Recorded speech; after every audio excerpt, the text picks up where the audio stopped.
嗯，很快，就差一个汤。今天方磊去接浩辰放学了。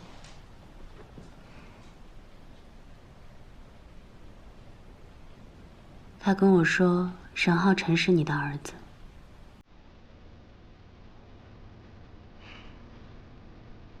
这是真的吗？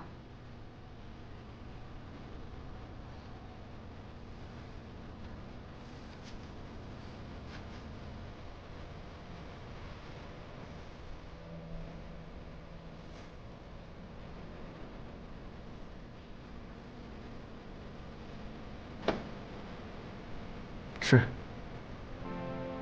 他是我的私生子。为什么要瞒着我呢？我不是跟你说过，任何影响我们之间感情的话都没有必要说出来吗？那你打算要瞒多久？一辈子吗？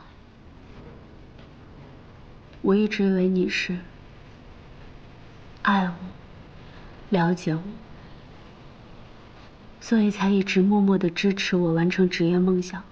直到今天，我才知道，你不过是想要把我和我的工作变成是你的工具而已。你是想要利用我职业的背景，攻略蒋云，攻略所有你在商业上用得到的合作伙伴。你只是想要利用我，可是我不明白，你为什么要骗我呢？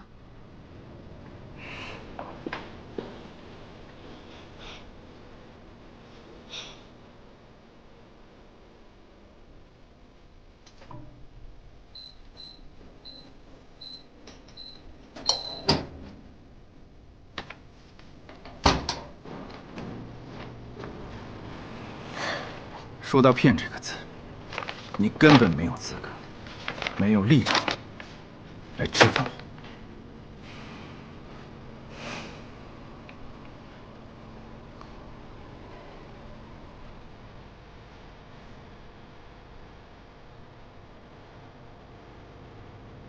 我当初认识你，你确实有我喜欢的模样。你这个人是挺有趣的。我妈是个那么挑剔的人，很少女生可以取得她的欢心，但是你可以，你跟她合得来。我喜欢聪明的女人。第二，你有我最喜欢的品质，懂得忍耐。如果我要找一个门当户对的真亲戚，可能他们不会容得下我年轻时候犯的错误，容不下我的儿子。你看上去像个真的千金小姐，但是你没有他们的那种傲慢，没有他们的那种坏脾气。第三，你的野心。从一开始你想做的家宴女主持，到你一步步往上爬，你想做的是新闻女主播。确实有利于我的事业，我是骗了你，但难道我没有大方给过你任何的支持吗？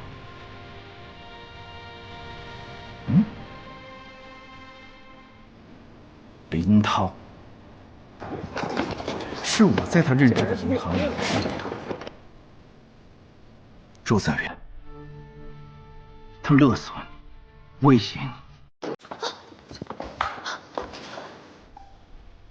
我在他走投无路的时候给了他一笔资金，一个赌徒身处绝境的时候肯定不会回头，他只想豪赌翻身。就这样，我把他送进了监狱。周泽远，被抓了。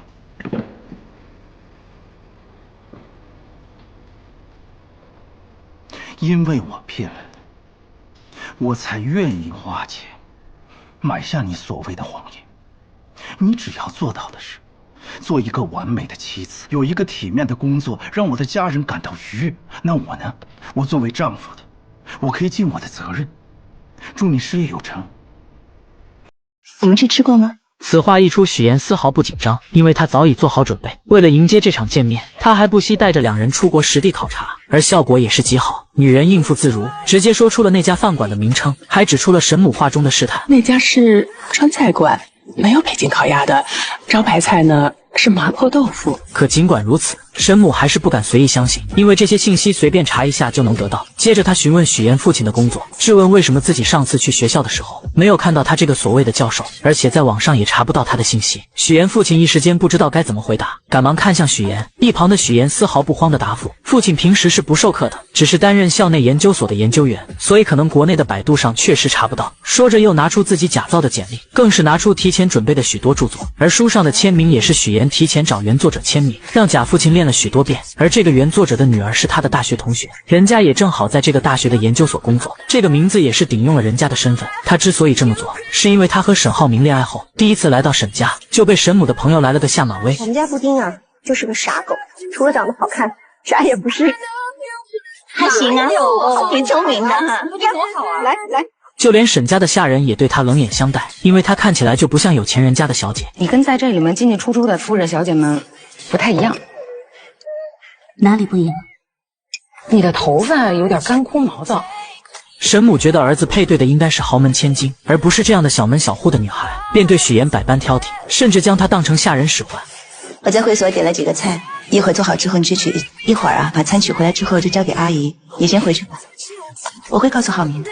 离开前，沈母特意约许岩周六见，很快两人第二次见面。许岩为了这次见面精心准备，他听从了保姆的话，还给自己的头发做了高级回礼。可沈母却不是一个人来的，为了让许岩知难而退，他叫来了许多女孩。这些女孩不仅年轻漂亮，还各个家族背景强大，不是金融投行就是国际精英律师，这些人都能在各个方向帮助沈浩明。等所有人走后，沈母也开门见山地说出了自己看法。从上次开始，沈母一直都在观察许岩，便认定他的家庭一点不好。许小姐，你的问题就是太会隐忍。刚才这几个女孩子身上都有一种看淡一切的松弛感。沈母就是要逼走许岩，因为他的儿子就要听从他的安排，迎娶能帮助他们沈家的人。本以为他的举动能逼走许岩，却没想到许岩为了嫁入豪门，竟开始捏造自己的人生。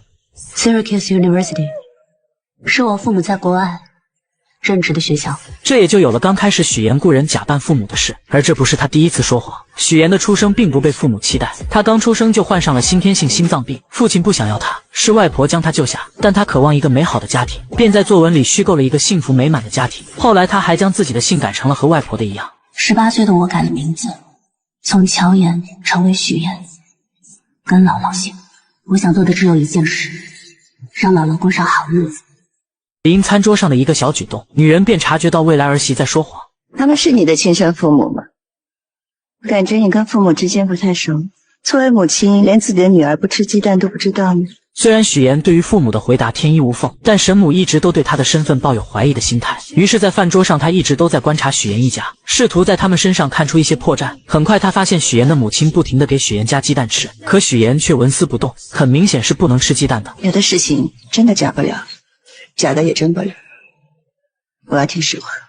这番话说的许岩差点招架不住，但他很快就有了对策。先是对沈母说对不起，说自己说谎了，表示自己从小是跟姥姥在一起生活，父母为了前程抛下他很早就出国工作了，所以自己基本没怎么见过他们。接着他对沈母打起感情牌，眼泪一下子就流了下来，说自己从来都没有感受过父爱和母爱。如果这次不是因为浩明，不是因为要结婚，我想我根本不会联系他。其实许岩在这里也算是说了真话，他从小确实跟姥姥一起生活，父母将他生下就不管不顾，只将姐姐带在身边。但6岁的时候，姥姥为了让他能有学上，坚持让女儿把他带了回去。许岩本以为回到家里会得到父母的疼爱，可到了才发现，在这个家里他仿佛是个外人，父母只疼爱姐姐，他们还嫌弃自己是个累赘。本以为只要好好学习，拿到好的成绩，就会得到父母的疼爱。可在上高中的时候，因为家里没有钱，父亲为了能让姐姐考大学，还特意到学校不让她再继续读下去。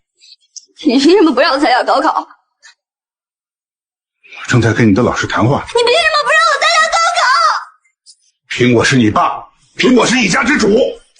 任凭许岩怎么哀求，父亲就是无动于衷，还一个劲地说家里穷，让许岩懂点事。可许岩却不明白，明明自己和姐姐都是他们的孩子，为什么姐姐就能考大学，能得到他们全部的宠爱？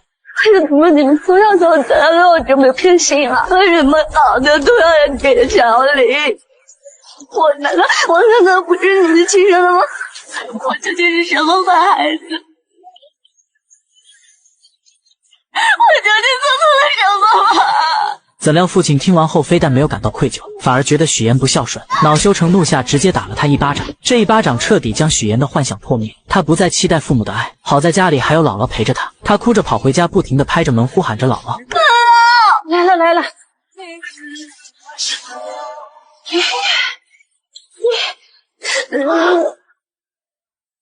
许岩抱着姥姥，发誓一定要让她过上好日子。自此后，许岩一边读书一边打工兼职，毕业后顺利进入了一家电视台当策划，但他的目的是当一名主持人，奈何没有人脉，只能一步一步往上爬。而没有背景的他成为主播的发泄筒。为了保住工作，许岩只能忍气吞声。但很快事情就迎来了转机。在一次采访中，他结识了一名超级富二代沈浩明，男人帅气多金又体贴温柔，见他很冷，直接关掉了空调，宁愿自己热得脱衣服也没有一句怨言。会议结束后，许岩因为发烧直接晕倒了，沈浩明赶忙将他接住。等许岩醒来后，看见了自己手上的卡通创可贴，心里顿时暖暖的。这是许岩除了姥姥以后第一个对他有善意的人，所以不免对眼前的男人产生了别样的感情。刚才护士拔针之后，我怕你继续流血，所以帮你贴了创可贴。经历过这次后，两人接触久了就慢慢在一起了。沈浩明更是带着他回家见父母，可沈母却对他不满意，处处刁难他。而为了嫁入豪门，许岩不得不捏造身份，将自己打造成白富美。可身在豪门的沈母对许岩的身份很是怀疑。一顿饭后，他开门见山地询问许岩。许岩见状，为了圆谎开始卖惨，而他说的一切都是真的，只有眼前的父母和身份是假的。他的卖惨也成功打破了沈母的怀疑。跟我一样父母的难处。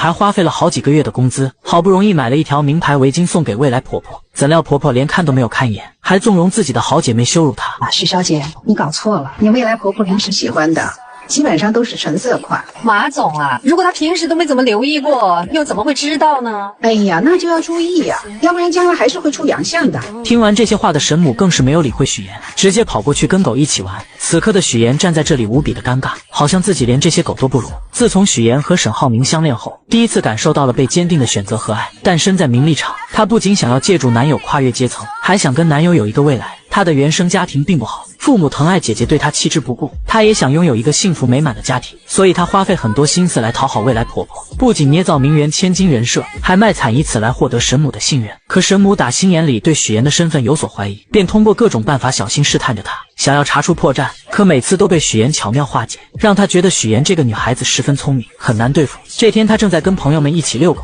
许岩过来后，她就开始端着架子什么也没有说，让自己的朋友们将许岩羞辱了一番，接着就去逗狗，将许岩独自晾在一旁。我觉得这个女孩各方面品味都不行，你再考虑考虑，别急着结婚期。而许岩第一次买奢侈品就被嘲笑，对此很是无奈，于是他趁和保姆出去买菜，问问他沈家人的爱好，迫切想要从中获取一些信息。可保姆因为上次和他说话被沈母发现，早就被叮嘱过，什么事情都不敢跟许岩说。但这一趟他也没有白来，在保姆口中得知，沈浩明之前交过好多女友，但都因为沈母不满意，再加上他那些好姐妹在背后出招，就把这些女孩通通赶走了。许岩一听瞬间明白，要想攻略未来婆婆，就要先融入她这些好姐们的圈子里。自此后，许岩便开始对这些豪门阔太们马首是瞻。他们在打球，自己就在旁边捡球，跑得很欢，根本不知道人家正坐在一旁讨论他。我看这姑娘不显山不漏水的，还挺有成绩。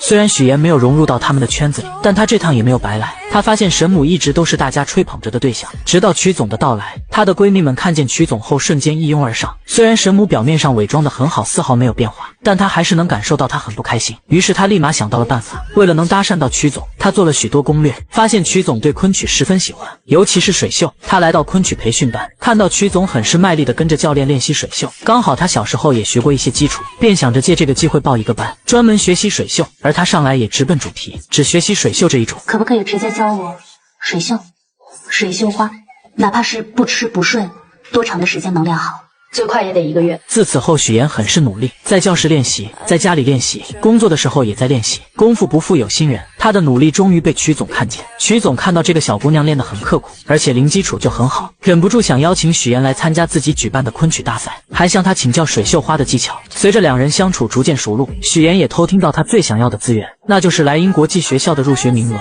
她灵机一动，找到沈母的闺蜜美玲姐帮忙，因为美玲姐有莱茵校董的人脉，而她的丈夫也需要曲总丈夫的投资，所以她建议美玲姐带着校董来参加自己的节目，她则跟曲总牵桥搭线。一切准备就绪后，许岩又找到曲总邀请他参加，告诉他这档节目不仅莱茵校董会去，自己还给他量身定制了昆曲环节，这让曲总很是心动。节目开始后，许岩更是利用节目环节帮助3个各需所需的人建立关系，而这档节目播出后效果也是极好。收视率一路飙升，许妍也拿到自己梦寐以求的主持人位子，而她更是将利益最大化，来到沈家给足沈母面子，给她的好闺蜜们名额上节目，并且将这些好的事情都推给沈母。沈母听完后很是受用，觉得许妍很是有格局，第一次让她坐到自己身边。会办事的人不少，有格局的不多。想要抓住每一次翻盘的机会，就永远不要把希望寄托在别人身上，不过就是拿你有的换你要的。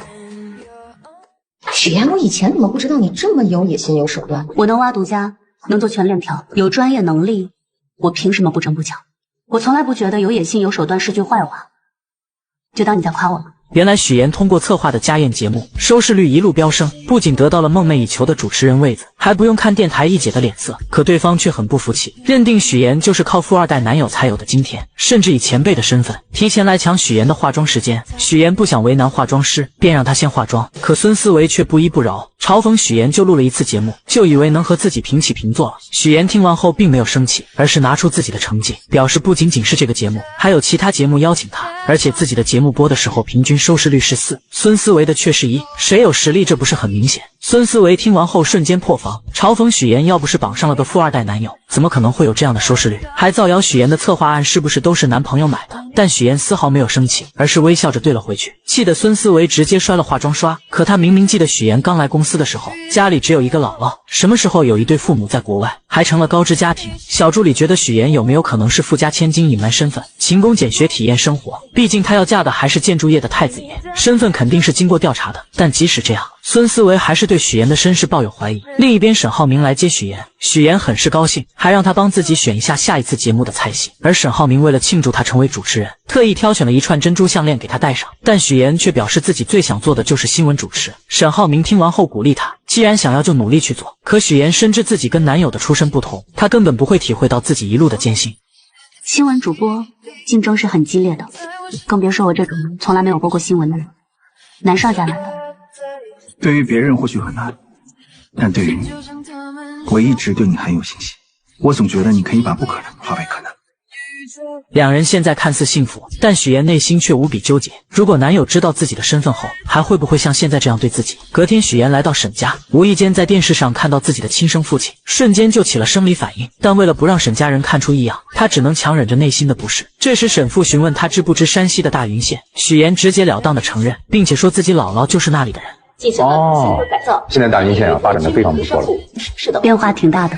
另一边，乔家父母在县城里开着一家理发店，在他们眼里，许妍在比乔林优秀，依旧偏心乔林。我记得小的那个去上班了，你说有什么用？平时连个电话也没有，就逢年过节啊发一条信息，还是我们家琳琳好，安安心心的待在父母身边，那才是我们的小棉袄。与此同时，乔林在上班的时候被骚扰，他忍无可忍，直接回击了过去，没想到反被对方倒打一耙，被抓到了警察局。最后还是男友将她接了回去，可回去后非但没有得到安慰，反而被男友父母一个劲的指责，觉得这件事闹到警局很是丢人，认为他就是个惹事精，配不上自己的儿子，根本不给乔林说话的机会。而乔林的男友也是个窝囊的，两人在商量婚事的时候，男友一切听父亲的，将婚礼的花费细节全部都报给他，就连收的礼金不跟自己商量，都要悉数交给父母，甚至面对母亲对乔林的诋毁也一句话也不说。此刻的乔林再也忍不了，终于说出了自己想要说的话。阿姨，你有什么话就直说吧，你别在这阴阳怪气的行吗？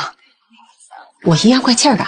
你说你一个女孩子家，成天横冲直撞的，怎么什么事都不过你大脑啊？今天的事情明明是乔林受了委屈，可男友父母却一个劲的怪他，担心这件事会影响到男友的事业。夫妻俩的嘴根本就像机关枪一样，嘟嘟嘟的说个不停，让乔林根本没有一个缓和的余地。乔林看了看窝囊的男友，终于忍不住选择分手不结婚。可乔家父母得知后，嘴里边都是说男友是银行工作，要多好有多好，根本没有顾虑过他愿不愿意。于是乔林决定离开这个家，去大城市找妹妹许妍。妍妍，乔妍。为了成功嫁入豪门，穷女孩将自己伪造成名媛千金。可就在她成功骗过未来公婆，即将和男友结婚的时候，乡下的亲姐姐却找了过来。妍妍，乔妍。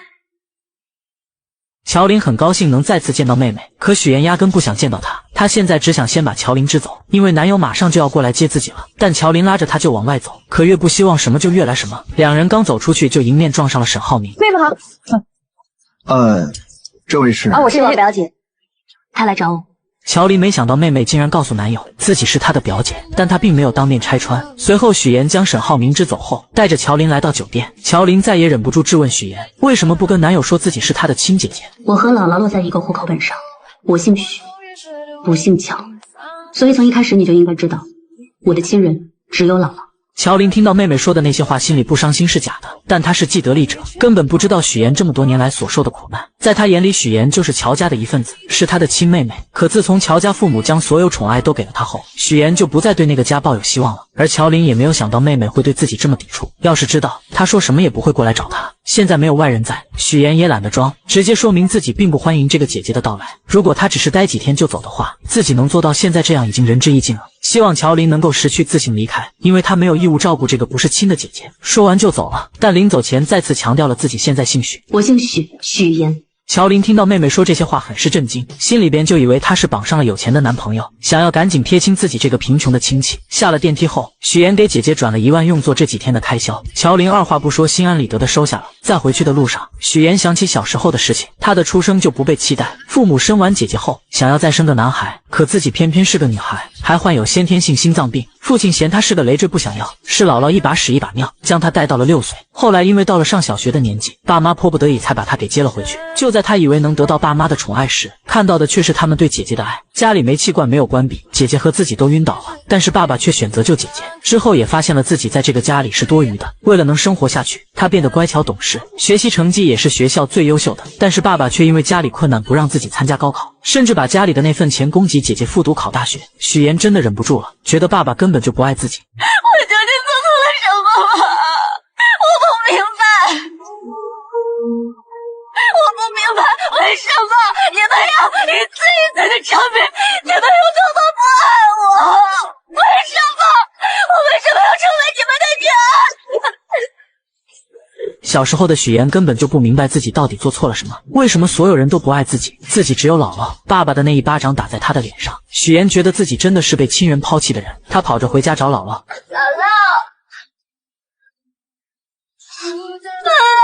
姥姥，来了。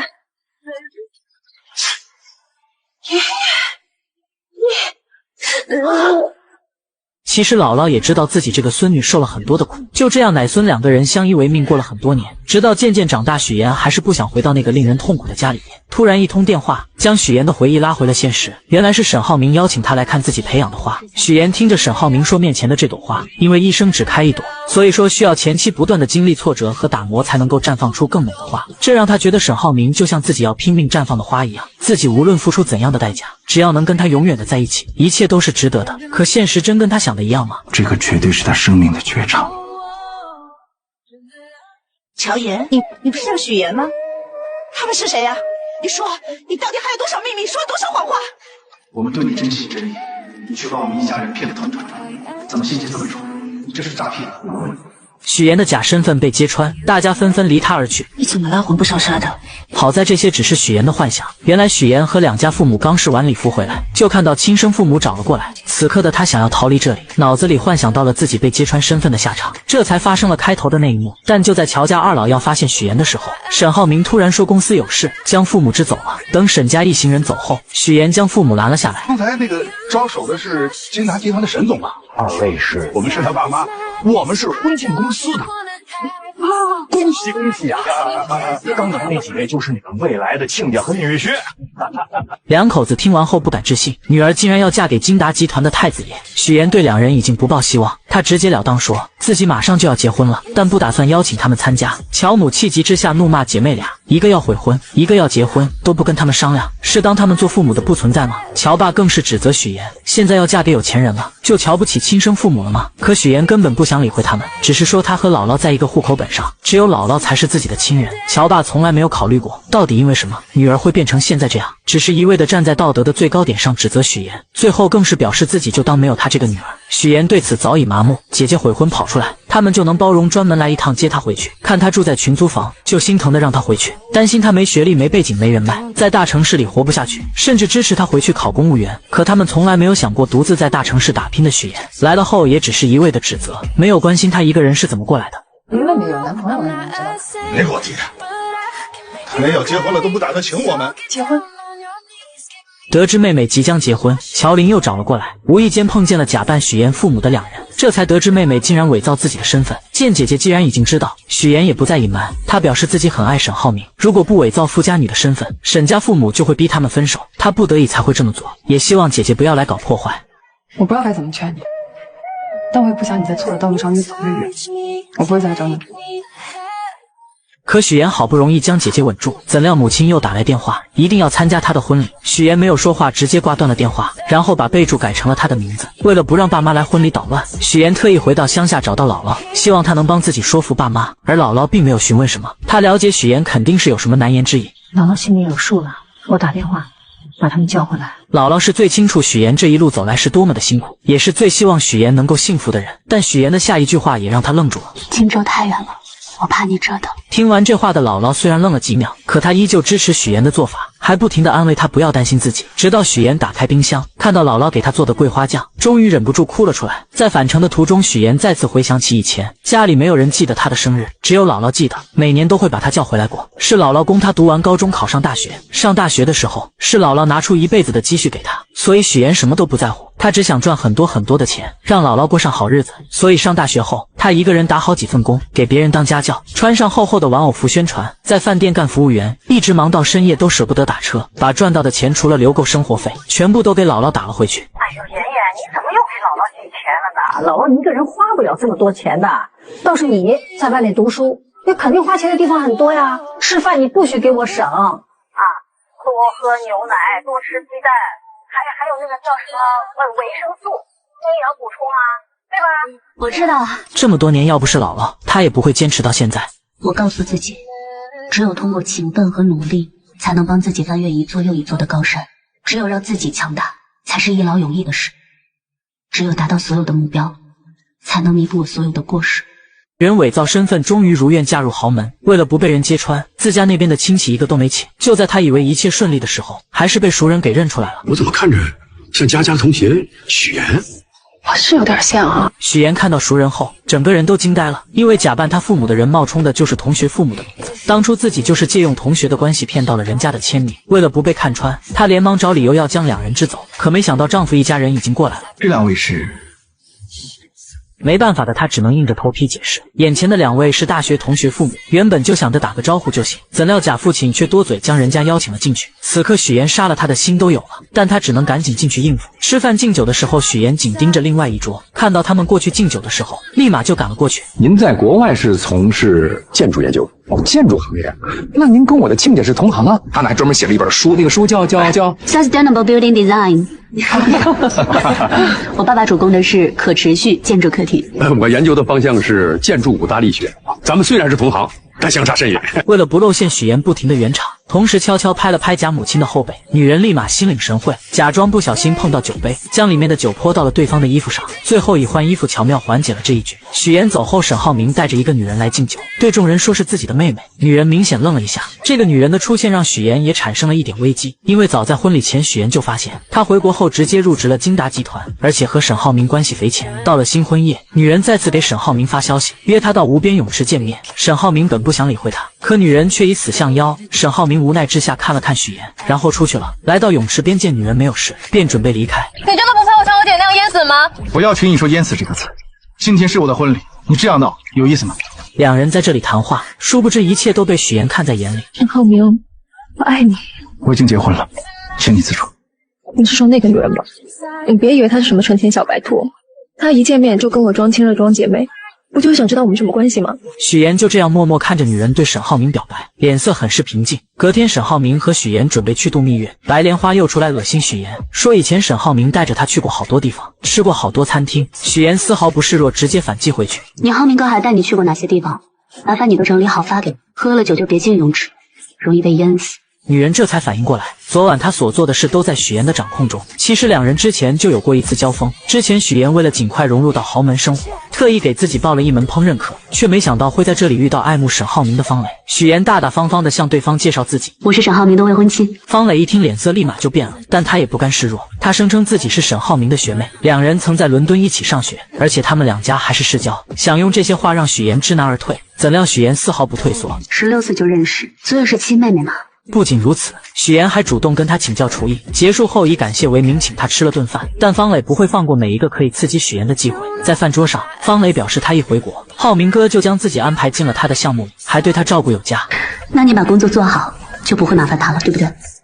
谁知方磊见许岩丝毫不在意这些，便主动提出做他的伴娘，许岩直接答应了，这才有了婚礼上。方磊将自己当成女主人般，当许岩不在的时候，就跟沈浩明出双入对的敬酒。可沈浩明根本不喜欢他，只将他当成亲妹妹，而他的这些小心思也都被许岩看在眼里，并没有将他放在心上。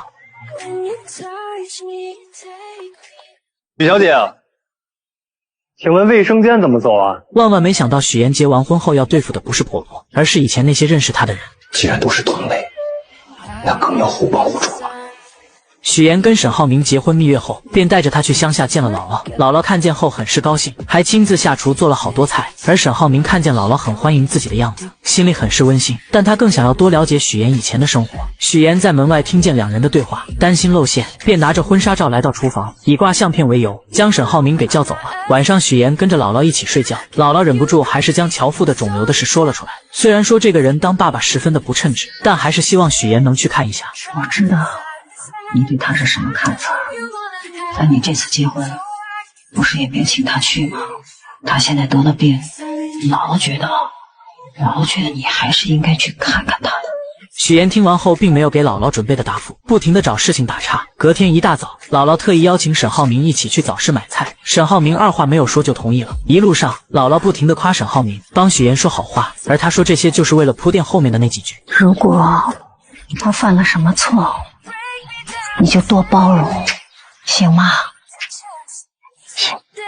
姥姥认为许岩嫁进沈家肯定使用了不正当手段，所以才这么跟沈浩明说。殊不知沈浩明早已知道一切。离开前，许岩还是心软了，悄悄地给父亲了一些钱治病。回到荆州后，沈浩明给了许岩一个惊喜，送给他一座四合院，用于他工作和邀请豪姐们。许岩听完后都惊呆了，这样的人他怎么能不心动呢？而沈浩明看着许岩一言不发的样子，表示她是自己的妻子，自己会协助他完成任何的愿望。进去后，沈浩明看到上个业主给孩子量身高留下的痕迹，回忆起小时候的事情。可许岩却回想到了小时候一家人都忽略了自己，从来都是给姐姐量身高的场面。沈浩明见他失落的表情，便向许岩索要口红量身高。许岩那一刻心里便很感动，更是有很多的触动小时候没有完成的那些心愿，丈夫帮自己已经完成了。两个人深深地看着彼此，本以为日子会这么幸福下去，可许岩的对头却揪着他不放，将假扮他父亲的人找了出来，在节目上揭露了他捏造身份的事。这一次的许岩又该怎么应对呢？您和许岩认识？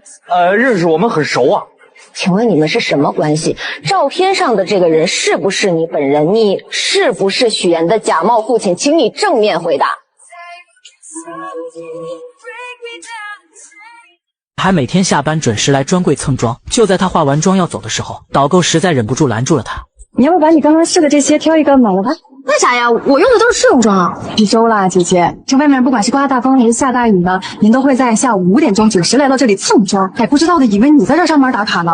女孩听完后表示，自己不全部试一遍怎么知道要买哪一个色号，并且也没有规定试妆次数。刚说完，乔林就拿出试妆6次的标签。女孩见说不过，直接来句自己就不买。要是她再拦着自己就去投诉，乔林也没有办法，只能放她离开。下班，乔林回到出租屋，听到室友正在给家里打电话，而这个室友就是刚才去蹭妆的女孩。女孩省吃俭用，就是为了把钱打回家里。乔林也明白了她为啥总是去专柜蹭妆了，而她专门带了一些小样送给了女孩。隔天，乔林在整理公司货架的时候，不小心将手臂给砸伤了。可他怎么也没有想到，给他治疗的医生竟然是高中时期暗恋的校草。但当时校草喜欢的人是妹妹许妍。林一鸣，我今天来就是想告诉你，我不想谈恋爱，我现在只想好好学习，其他的事都不在我的计划里。我不会打扰你学习的，我就想跟你说我喜欢你。我不喜欢你。时隔这么多年，男人依旧喜欢许妍。他之所以跟乔林相认，就是为了问他索要许妍的联系方式，但他并没有直接要，而是借口他的伤。此刻的乔林私心是不想给他联系方式，于是自己拿起手机给妹妹打了电话。当男人见到许妍手上的戒指后，便明白他们之间已经不可能了。你结婚了？上个月。虽然有点晚了，祝你新婚快乐。最后于一鸣失落的回去了。许岩将姐姐送回家，看到她和几个女孩子合租在一起的房子，还找到了一份工作，便明白姐姐是铁了心要留在荆州。既然如此，决定帮她换个更大的房子，希望她以后不要给自己添麻烦。乔林听完后气不打一处来，他表示今天要不是于一鸣，自己根本不可能联系他。可许岩根本没有听他说的话，隔天直接找来几个彪形大汉，强制性给乔林搬家。起初乔林极度反抗，就是不搬。不搬，你不搬，不搬。好，我忘记告诉你，新家公寓邻居是于一鸣。当听到新家的邻居是于一鸣，乔林的态度立马360度大反转，立马就搬家。许岩对这个姐姐很了解，他也知道姐姐一直都暗恋于一鸣，所以他就是故意这么做的。乔林搬过去的第一天大早就收到了于一鸣的早餐，这让他万分惊喜。与此同时，乔林的前男友妈妈调查到，乔家在商业街买了一套门面房，在他们眼里，乔家穷的叮当响，根本就没有钱买门面房，那肯定是拿他家的彩礼买的。女人觉得既然两人已经分手了，那就要把彩礼追回来。乔林男友是个窝囊的，当即就给乔林发去了消息，没想到乔林已经将他拉黑，而且电话也打不通了。气急之下，他直接来荆州找许岩，想要从他口中套出乔林的住址。请问先生，您有预约吗？没有。不好意思，我们这里没有预约，不能进。没办法的林涛只好出来碰运气，看能不能碰到许岩。巧的是在餐厅碰见了许岩，正在拜托于一鸣照顾乔林。乔岩，你为什么让他照顾乔林？这谁呀？此刻的林涛认定乔林悔婚，就是许岩在背后挑唆的。他恼羞成怒下，在餐厅大吵大闹，甚至要对许岩动手。好在于一鸣在场推开了他。就在这时，许岩发现自己的死对头过来了，急忙找个借口把林涛给带走了。孙思维看到这一幕，本想着看能不能挖出点许岩的把柄，可于一鸣根本不理会他。与此同时，许岩将林涛带到另一家餐厅，告诉他既然两人已经分手了，那就不要再去找乔林了。至于彩礼钱，自己会帮姐姐还。这准是彩礼的事吗？我要的是人。我不知道。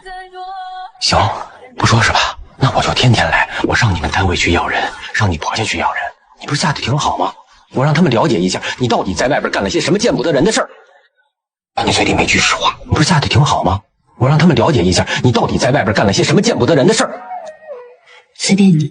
面对林涛的威胁，许岩丝毫没有放在心上，直接离开去找姐姐乔林，将这件事告诉了她。乔林觉得这家人是真的很奇葩，既然他想见自己说清楚，那就见面打死他。许岩见姐姐只知道使用武力，劝说她不要这样做，既然跟林涛分手了，那就跟过去一刀两断。昨晚他跟林涛聊过了，他在乎的是乔林对自己的感情是否忠诚，但他的父母在乎的无非就是钱，只要把钱给出去了，就算林涛想来荆州闹，他父母也不会同意的。谁知乔林听完这些后依旧要自己解决，可许岩等不了，等到你筹好钱的时候，他就会把这件事情闹得人尽皆知了。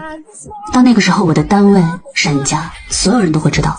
我还以为你是在为我着想呢，原来是怕自己谎言被拆穿了。就在两人讨论这件事的时候，殊不知沈浩明也知道了，他默默地帮许岩处理，让助理调查林涛的工作情况和人际关系。不出半天，林涛父母的银行卡就收到了一笔钱，如许岩所料，钱一到账，他们就打电话让儿子回来。可林涛就是不听，非要见到乔林了解事情真相才肯回去。但通过沈浩明的发力，隔天银行就把林涛给叫回去了，还以他优秀为由，要给他增加工作任务。领导的这波夸奖让林涛有些丈二和尚摸不着头脑，同时意外的还有许岩。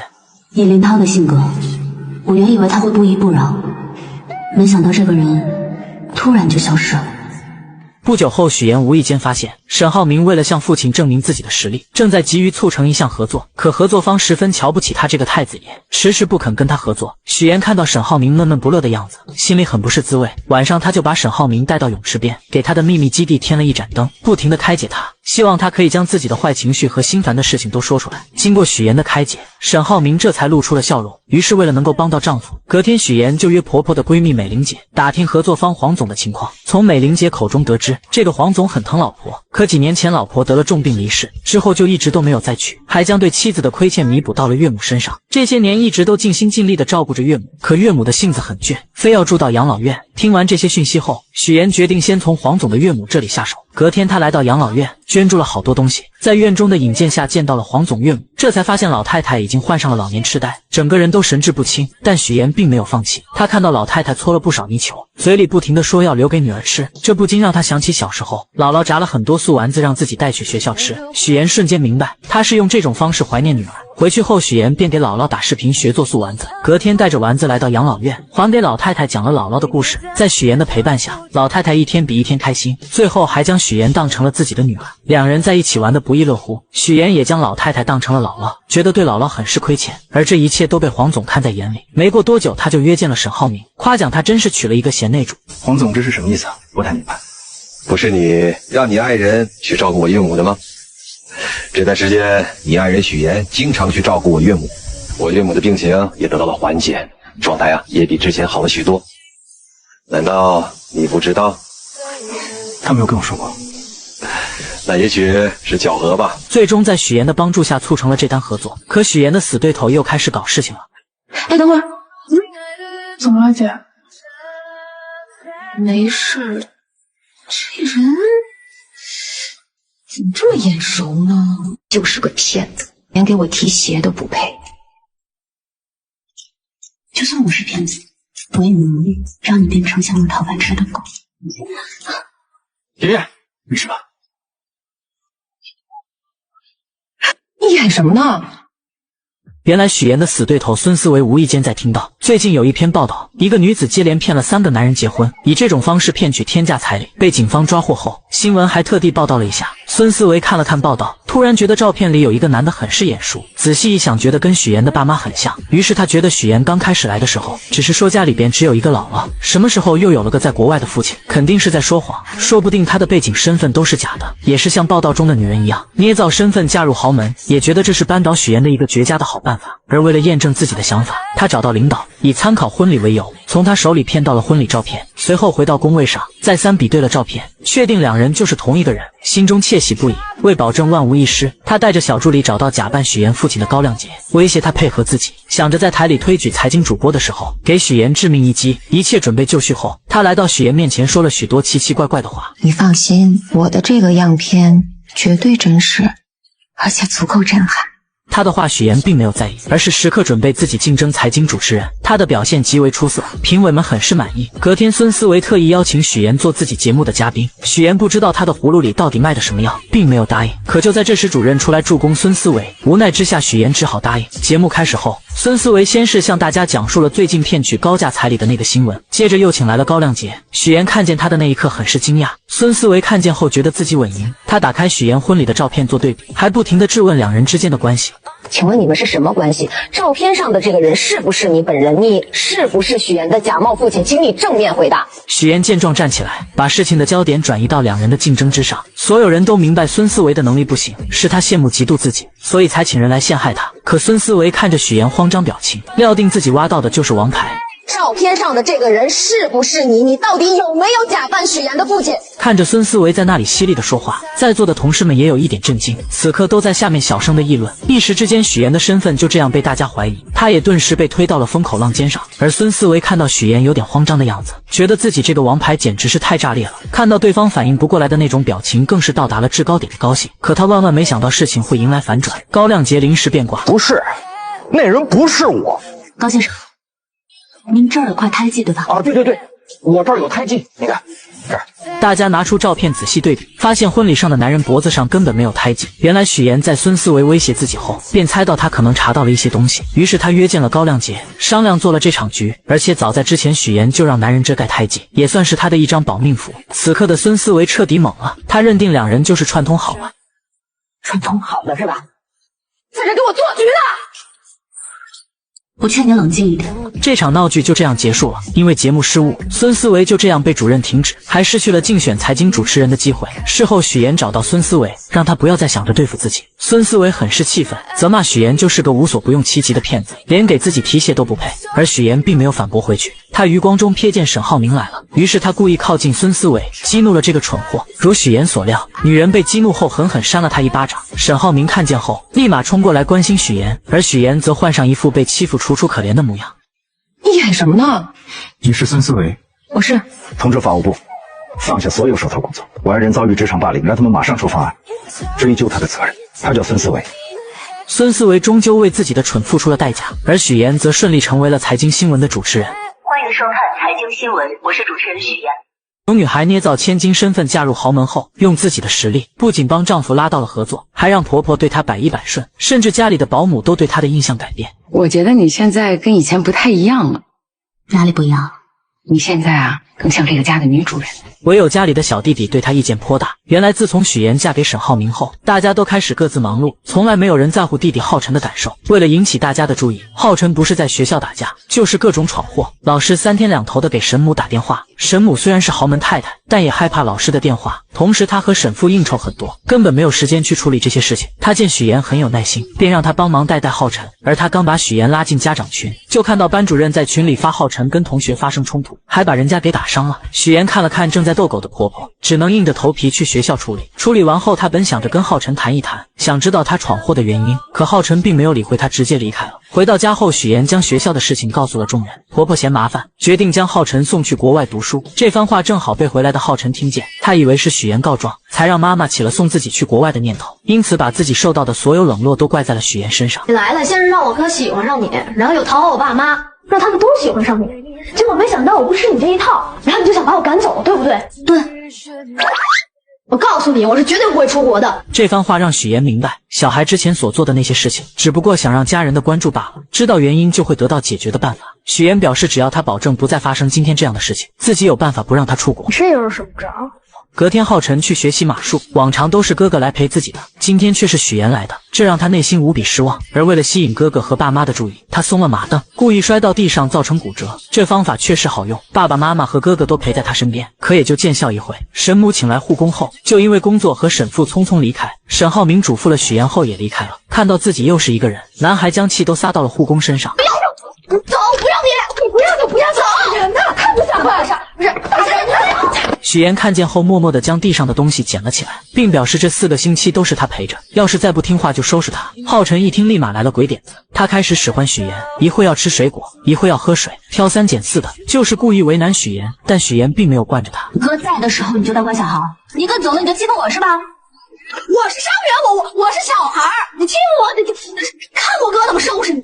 两人独自相处下，浩辰不再排斥许妍，许妍也用自己的方式靠近这个孩子。通过自己的方式，许妍成功和浩辰成为了好朋友。晚上，沈浩明赶了过来，许妍将自己录的视频拿出来给他看，明显能看出来男孩是故意的。现在的许妍是最懂浩辰的，因为浩辰想要的也是自己当初最想要的。小时候为了让爸妈注意自己，他也曾用过这个招数，可只要姐姐一出现，爸妈所有的爱都会加注在他身上。一个幸运的童年可以治愈一生，但不幸的童年要用一生去治愈。两人并不知道，弟弟根本没有睡觉。自此后，许妍成为这个家里浩辰最喜欢的人。而许妍为了帮浩辰完成心愿，她把画本拿给公婆看。在浩辰的世界里，爸妈回到家永远拿着手机，而自己则躲在孤僻的角落里。所以浩辰想要的不是 iPad， 也不是手机，他想要的可能是你们最珍贵的东西，就是时间。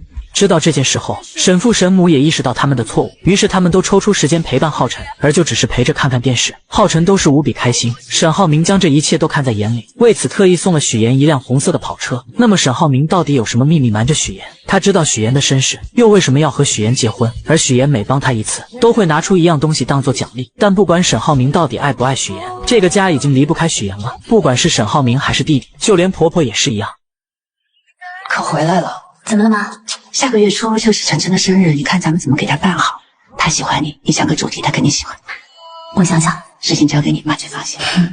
如果你还不配合我，我真的不能保证接下来会说什么。乔燕来了，贪图富贵，利欲熏心，为了嫁入豪门，连做人的底线都不要了。我现在就去找沈家，跟他们说清楚。自从许妍当上财经新闻的主持人后，全家人都围在电视剧前看她。婆婆为此还特意挑选了一套珠宝送给她。此刻的许妍第一次感受到了久违的幸福，可就在她以为这种幸福会一直持续下去的时候，突然出现了一个不速之客。楼下大厅有一个姓周的先生找你。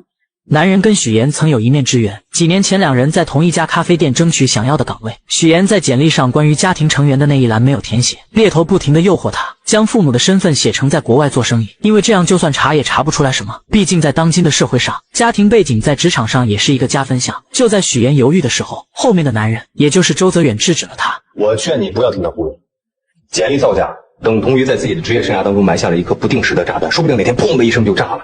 到那个时候，你的信誉和你之前所付出的所有努力都将付之东流。这时的许妍还很是单纯，她想了想周泽远的话，决定实话实说。这番举动把猎头直接气走了，就算佣金翻倍也不接他这一单了。出来后，许妍不停地打电话求职。突然，男人拿出2朵用报告书折成的向日葵送给她，鼓励她不要气馁，就像这2个向日葵一样，向阳而生，永不低头。两人就这样认识了，互相慰藉着彼此。5年后，周泽远再次见到许妍，这一次的他不再像以前那样，而是带着目的接近许妍。他将许妍带到自己的工作室参观，想让许妍帮自己拉到沈浩明的投资。许妍观察了一番后觉得可行，可就在她去卫生间的时候，无意间听到员工之间的对话，彻底打消了让丈夫投资的念头。我现在接的活特别轻松，网站一做啥也不干，1天500的，比你在剧组轻松多了。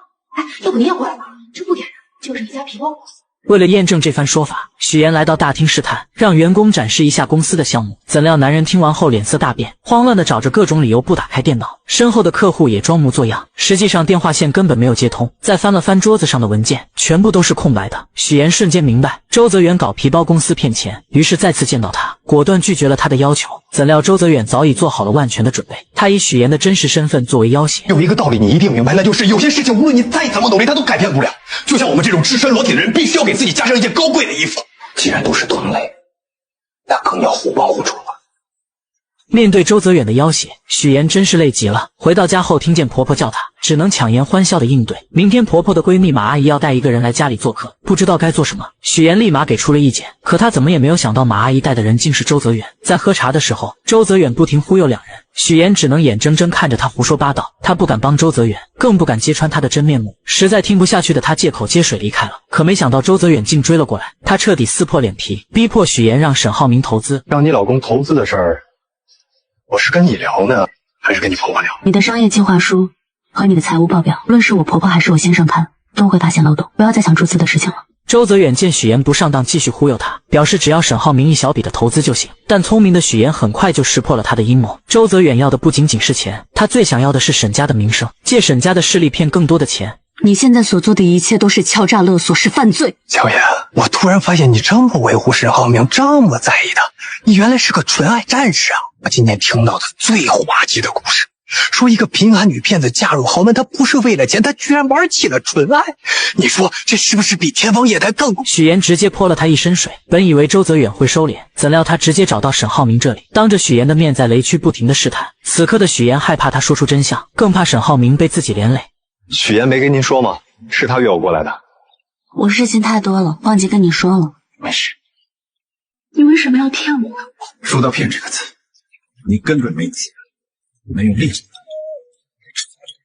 如果我要找一个门当户对的真亲戚，可能他们不会容得下我。我年轻时候犯的错误，容不下我的儿子。许妍怎么也没有想到，弟弟浩辰竟然是沈浩明的儿子，而他也一直都知道自己捏造身份的事，默默地看着自己一次又一次的说谎。被揭穿后，许妍直接提出了离婚，怎料沈浩明却拒绝了，还用许妍的工作来威胁他。你现在还没有正式转入新闻岗，你应该不希望当中会出现什么差错吧？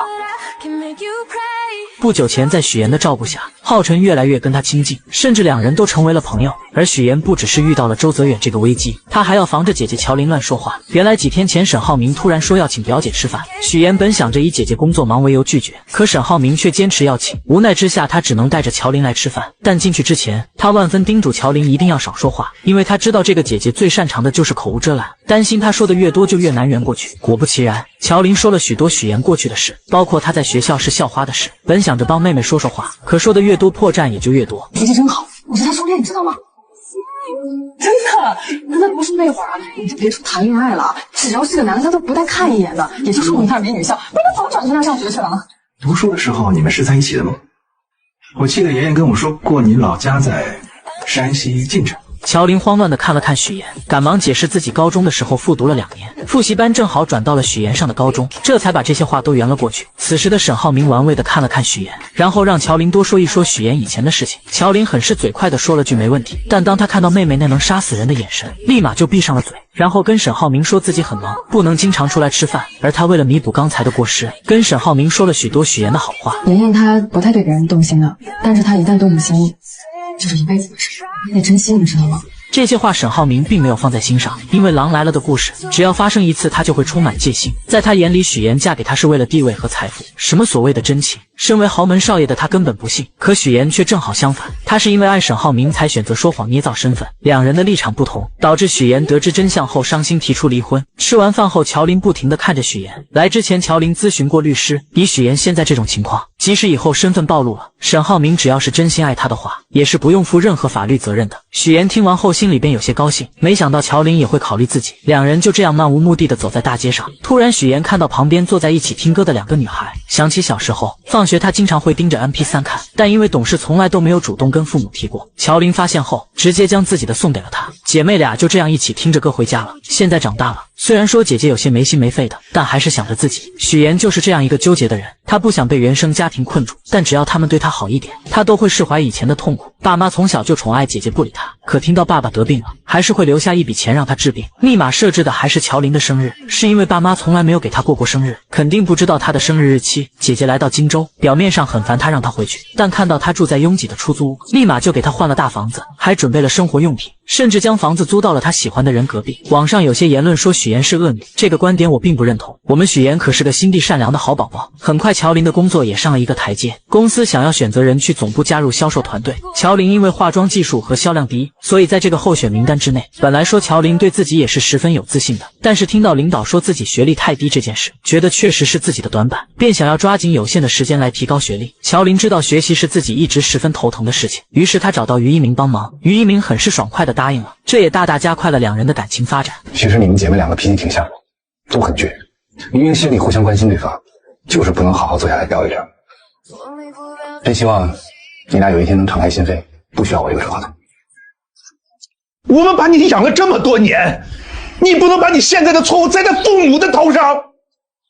不会的，你们不会知道你们做错了什么。自从许妍得知周泽远办皮包公司骗投资后，便拒绝了与他合作，因为他明白，虽然周泽远只让沈浩明投资一小笔不起眼的钱，但他的目的却是借着沈家的势力去骗更多的人。可周泽远又怎肯轻易罢休？他将许妍不肯帮忙，直接来到沈浩明面前，不停地提起许妍的假父母，试图让他说服沈浩明投资他的公司。但他心里的那点小九九早就被老谋深算的沈浩明看清，他并没有继续和这个骗子谈下去。谁知周泽远又找到许妍，直接撕破那虚伪的嘴脸。如果你还不配合我真的不能保证接下来会说什么。无论你说什么，我都不会让沈浩明牵扯进你的骗局里。周泽远还是低估了许妍对沈浩明的爱，不管他怎么胁迫，许妍根本不愿配合。怎料男人见许妍这样，为了拿到钱，他往后退一步。这次他可以不要沈浩明的钱，但这笔钱必须许妍来出。我给你1晚上的时间考虑，否则我就在网上曝光你。从这之后，男人像个恶鬼，时刻缠着许妍，就连晚上都会打电话催着要钱。而这些沈浩明都明白，他早就让助理查过周泽远是个什么样的人，也知道许妍打电话的对象就是他，但他什么也没有说，只是悄悄在背地里帮许妍解决一切。经过1晚上后，周泽远并没有收到钱。一个人能无耻到什么地步？他将许妍堵在停车场，迫不及待的想要拿到钱。好在姐姐乔玲及时出现，假装打电话报警，这才吓跑了周泽远。许妍为此很是感动，姐姐还是那个姐姐，虽然从小父母偏心她，但她依旧是那个将自己护在身后的姐姐。虽然姐没什么能耐，但是妍妍你放心，只要有我在，绝对不能让你受欺负了。我揍她。谁知周泽远更加得寸进尺，这次他直接把许妍亲生父母请到了荆州，还将他编造假故事嫁进沈家的事全部托盘而出。乔爸得知后暴跳如雷，他不理解许妍为什么要这么做，为什么会变成现在这样。我乔建斌一辈子没有做过一件见不得人的亏心事，怎么养出你这样一个女儿？乔爸不停地辱骂许妍，什么话难听说什么，觉得女儿就是贪慕虚荣、利欲熏心，连做人的底线都不要，甚至要去沈家坦白真相，揭穿女儿的骗局。许妍听着父亲的谩骂一点表情都没有，因为她早已死心。在高考那年，她就已经对这对父母不抱期望了，也从来没奢望过他们能够理解自己。无论在什么时候，我遇见沈浩明这样的人，我就是会不顾一切手段，抓住机会跟他在一起。那你也不能欺骗人家。我也不想骗他，是因为从小我就知道，所有的事情我只能靠自己。许妍的话像棉花一样打在这对父母身上，丝毫没有波澜。此刻的乔爸从来没有想过他们的错，甚至觉得要不是他们把许妍接回来，他怎么会有今日？他从来不会想过许妍本该过上像乔玲一样的生活，可他的出生不被期待，只因为他不是个男孩，还患有先天性心脏病。不会的，你们不会知道你们做错了什么。听完这话的乔爸起身就要去沈家揭发许妍，乔母连忙拦住他，嘴上说着为女儿考虑的话，可这幅画面在许妍眼里却是无比的可笑。乔家两口子从来没有想过儿时的经历对许妍的影响有多大，他们也从来没有想过以前是多么偏向大女儿，他们只会觉得我养你一场，怎么到头来还成了我们的错了？是他们亲手把许妍推开，现在却又嫌弃她什么事情都不跟他们说，真是讽刺。这是在演哪一出啊？我明白了。是因为你们觉得这样的生活是应该属于乔林的，而不是我。这是说你们想要去跟沈家告发我，再从我这敲诈勒索一笔钱。你怎么能这么想？从此我们断绝父女关系，你再也不是乔家人。乔，如果真做好，有你陪着也挺好。面对周泽远的威胁，许妍宁愿鱼死网破，也不愿将沈浩明被他拉下水。不久前，周泽远为了让许妍劝沈浩明投资自己的公司，特意将在老家的乔家两口子请了过来。乔爸得知许妍未嫁豪门，竟然捏造身份，恼羞成怒下选择跟许妍断绝关系。而许妍听到后，心里并没有任何难过，甚至觉得是一种解脱。为了封周泽远的口，他不得不把沈浩明送给他的跑车卖掉，将钱转给了他，并警告他这是最后一次，如果还会有第二次，自己一定会报警。怎料周泽远根本不满足，他想要的远远不止这一点，于是他继续用自己手中的把柄威胁许妍，而许妍丝毫不受他的威胁。眼前的男人就是个十恶不赦的诈骗犯，无论如何都不会让丈夫上当，为此他不惜和对方鱼死网破。好，那就试试，看谁活得出去。谁知周泽远恼羞成怒下竟对许妍动手，而许妍也不惯着他，直接一个包击就打了过去。一下1000万，要不再来一下？就在两人僵持的时候，沈浩明打来了电话，他约周泽远下午2点去打高尔夫。这是他自己送上门的，与我无关。下午，沈浩明主动谈到注资，还提出追加投资款。许妍听着很是着急，他想方设法的阻拦，却根本拧不过心意已决的沈浩明。周泽远走后，许妍还是让沈浩明小心这份投资，因为不了解对方的公司背景，想让他再慎重的考虑一下。我希望你待在我身边，每一天都是开开心心，无忧无虑的，不是愁眉苦脸。这天过后，周泽远就消失得无影无踪，直到4个月后，许妍才知道周泽远被抓。他很庆幸沈浩明没有被骗，但是又觉得他好像跟自己之间有点距离，因为他说什么话都是欲言又止的样子。原来沈浩明早就知道一切，他让助理调查了周泽远，也知道许妍受威胁卖掉了自己送的车子。而为了让许妍不再发愁，沈浩明以代理人注资的名义，一边安抚周泽远，一边调查他的犯罪证据，让他再也没有机会威胁许妍。妍妍，如果你将来想投资，需要钱，可以直接问我要，没必要把车卖了。听见这话的许妍心里咯噔一下，很是担心丈夫是不是已经知道了些什么。没人倾诉的她，只能找姐姐乔琳。乔琳也很是奇怪，周泽远怎么莫名其妙的被抓了。许妍虽然也不知道，但她总感觉有人在背后默默的帮她。乔琳还是觉得，还是找个机会把这件事早点跟沈浩明说清楚。毕竟看着沈浩明那么爱许妍，知道后肯定会原谅的。我是想跟他说的，一直没有找到合适的机会。突然，乔琳看到了于一鸣，他跑过去将他拉了过来，跟许妍一起吃饭。于一鸣本来很犹豫，但一听到许妍也在，就跟着过来了。而乔琳也发现一件事，于一鸣跟许妍真的太不一样了，总是滔滔不绝，比跟自己在一起的时候话还多，心里无比的失落。许妍将一切都看在眼里。晚上回到家，许妍考虑再三后，决定跟沈浩明坦白。她先是试探说自己有一个朋友，在婚前隐瞒了一些事情，但现在2个人过得很好。这个朋友想要主动坦白，可他还没有说完，沈浩明就打断了他，表示只要2人的感情好，根本不需要坦白，坦白了反而会成为2人感情中的一根刺。婚姻其实不应该从原则出发的，你说呢？原则其实只是一种包装，一种说法而已。其实最后夫妻间有个好结果，才是最重要的，对不对？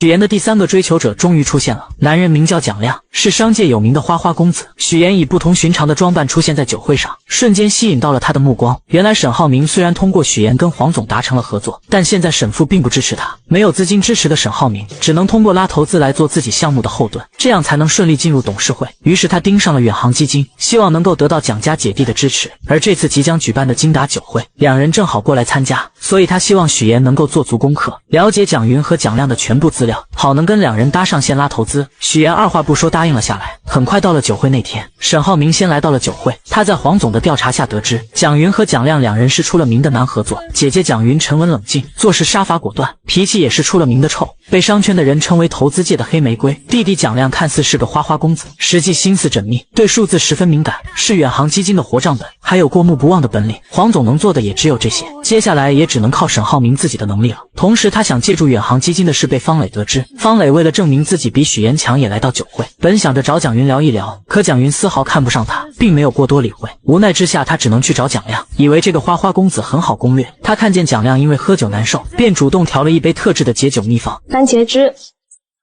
然后再加蜂蜜，这两加起来可以解酒。这一幕正巧被沈浩明看见，瞬间勾起了他的回忆。那时的他跟一个女孩也曾经喝过这样的解酒神药，而女孩正是他的初恋女友，也是方磊的姐姐。此时的方磊并没有注意到沈浩明的到来，他蹲下身细心地为蒋亮擦掉鞋子上的污渍。沈浩明明白他这么做是为了帮自己，但他很清楚蒋亮只会在吃喝玩乐的时候才会想起身边的女人，于是他直接上前劝说方磊，这么做只是多此一举。我没那么大野心，我只是想帮到我们的项目，哪怕让他多一点好感，做花瓶做陪衬我都没有关系的，你不用管我，我心甘情愿的。绿茶不愧是绿茶，他的故作柔弱也确实吸引到了沈浩明的怜爱。看他为了自己跟别人喝得酩酊大醉，还是端来了一杯热牛奶。而方磊也很是绿茶，他故意将姐姐的手链留了下来，为的就是让她想起姐姐。另一边的许岩却与他不同，他故意穿着记者专用的马甲来到酒会，不一样的装扮瞬间不仅吸引到了蒋云，还有他的弟弟蒋亮也眼前一亮。许岩表示自己是外采太晚了，没来得及换衣服。这个马甲很方便，可以装很多东西，又防风防水。户外作业嘛，最害怕天气阴晴不定，设备一旦受到影响，就会前功尽弃。许岩的这副样子让蒋云想起了他以前的样子，看到对方很随和，便主动提出让他穿自己的礼服。小沈总真的很好福气，娶到你这么漂亮的妻子，工作能力又强，晚上还能陪着丈夫应酬，真的是贤内助。许岩听完后表示自己虽然嫁了一个好家庭，但更多的不想当一个贤内助，更想能够帮助丈夫。但蒋云早已识破了他的伪装，他开门见山地指出，许岩穿工作服现身，就是为了模仿自己以前当记者时候的装扮，用这种方式来博得他的好感。被戳破心思的许岩很是尴尬，但下一秒蒋云却说他成功了，因为刚才在他身上看到了曾经的自己。随后许岩拿出收集的蒋云以前采访的照片作为礼物送给他，这不禁让蒋云对他的好感加剧，他很喜欢这份礼物。出来后许岩借撩头发，对着沈浩明比了一个 OK 的手势，他瞬间明白成功了，于是他走过去，还主动帮许岩争取到了蒋云的专访。边走边聊吧。走吧。